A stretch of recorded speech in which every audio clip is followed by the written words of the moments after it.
All right, everybody, this is Evan Rogers coming at you with another exciting JLPT N5 video with evansiesjapanese.com. We're doing grammar. This is, I believe, the 42nd video. It's actually more than the 42nd video because there was a few that I didn't label properly, but screw it. We're going to keep on trucking. In the video description is all the information you need to know to contact me or support me because I can't do this for free forever, guys. Please throw me a bone. Number 14, here we go. We got 私は小さい時納豆が好き blank でした。私は小さい時納豆が好き blank でした。Okay, so if we look at our options, every single one of these is a negative. Nai is a negative. Arimasen is a negative. The masen ending shows us negative. Anything ending with a nai, short of maybe like 2 words, is a negative. I can't quite get that to highlight properly. Sorry, it just highlights as 2 because Adobe sucks.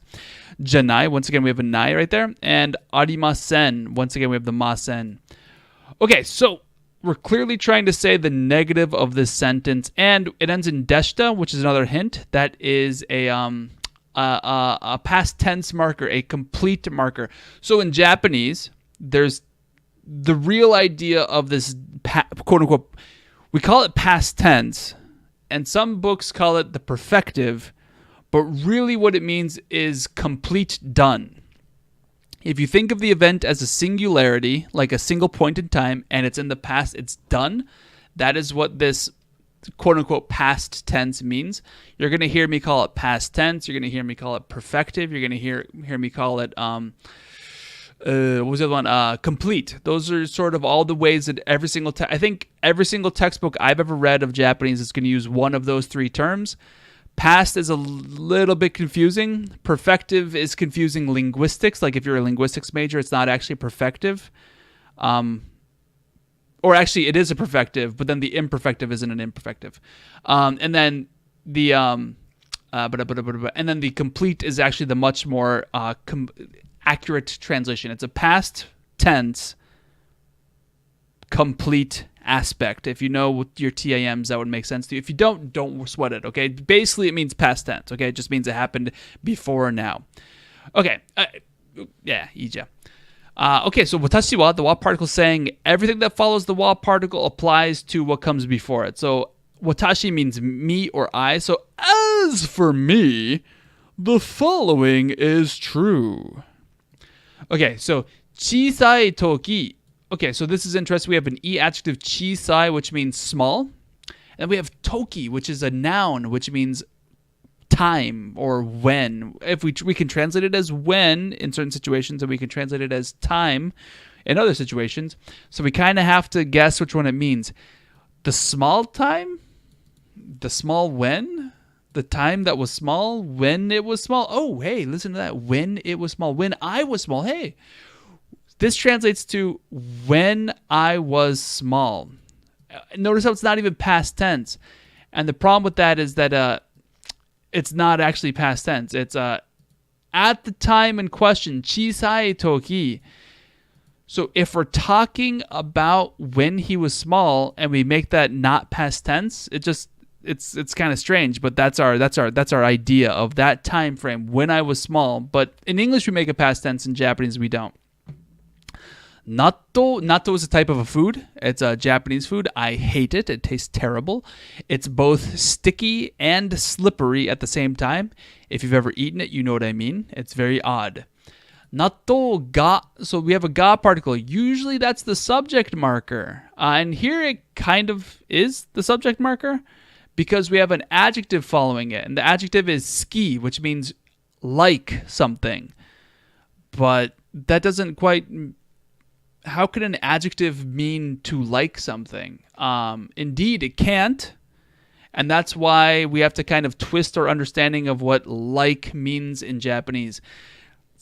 Really, ski kind of has the feeling of like feeling having, so enjoyable, something like that. So that's why natto can be the subject of the sentence. Natto is being described as me likey. Ski kind of translates to me likey. Me likey. Natto is me likey. Okay, however, we're making it negative because all of our options here are negative, and we're making the entire sentence past tense complete. Okay, so ski is a na adjective, which is in the nominal family. So indeed, at the end of a sentence, especially if we're trying to be polite, we need to be having some form of the copula, which is deshta. Deshta just means something is something else. X and Y are together. Or if we make it negative, it means X and Y are not together. So copulas in English. I am Evan. She is a girl. She looks funny. Things like that. Things that link she and funny, they look funny. Or maybe something like the dog is loud. Dog loud is. Is links them together. Copula, copulate. It's an embarrassing word to say, but that's what it means, to couple things together. Okay, so we need to know how to make sentence final na adjectives, aka nominals, negative past tense with a copula. The way that we do that is ski, and you just kind of have to know this. If we're using deshta, we have to make it ski ja arimasen deshita. Okay? The ja is a slur of dewa. Arimasen is negative. Ja arimasen is the negative copula for des. So if you want to take des negative, which actually that's not technically true. So copulas in Japanese, we have in the sentence final area. So you see how we're at the ending of the sentence here. See how we have deshta, which is very confusing. Just if you want to learn, I have a video about copulas. I think it's a few videos back. Sorry, it's been a while. The copula, the sentence final polite copula. So if we want to be polite when we're talking to somebody and we want to talk about it like that, we use des or dewa arimasu or de arimasu. So de arimasu and des. Okay, so des's negative is janai des or dewa arimasen.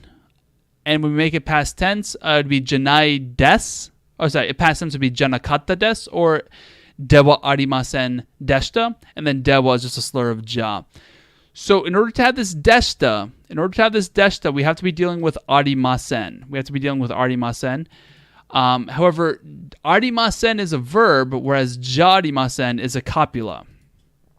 You kind of have to just memorize this stuff. Arimasen means there is something, or it means there isn't something, or I don't have something. Whereas ja arimasen is a slur of de wa arimasen, which means something is not something else. So to make the arimasen past tense, we use deshita. So ja arimasen deshita. So 私は小さい時納豆が好きじゃありませんでした. So when I was young, when I was a small boy, 納豆が好きじゃありませんでした. I didn't. Natto was me no likey. Natto was not me likey. So me likey is not, was not. Then the deshita takes it to was. 私は小さい時納豆が好きじゃありませんでした. That's your correct answer. You need to, if that went over your head, you need to refresh how to do copulas. I'll be making some worksheets on how to conjugate the copula and how to conjugate verbs and how to conjugate adjectives. And I will be putting those worksheets up on Patreon and Subscribestar, and you can get access to them for the $5 a month subscription level. And hopefully that'll be worth your time and you'll get lots of practice. If you want to help support the channel, thumbs up, subscribe, make a one-time donation, share on social media, go on Patreon or Subscribestar and make a scheduled donation monthly. And I will stop panhandling. You guys have yourself a great day. Peace out.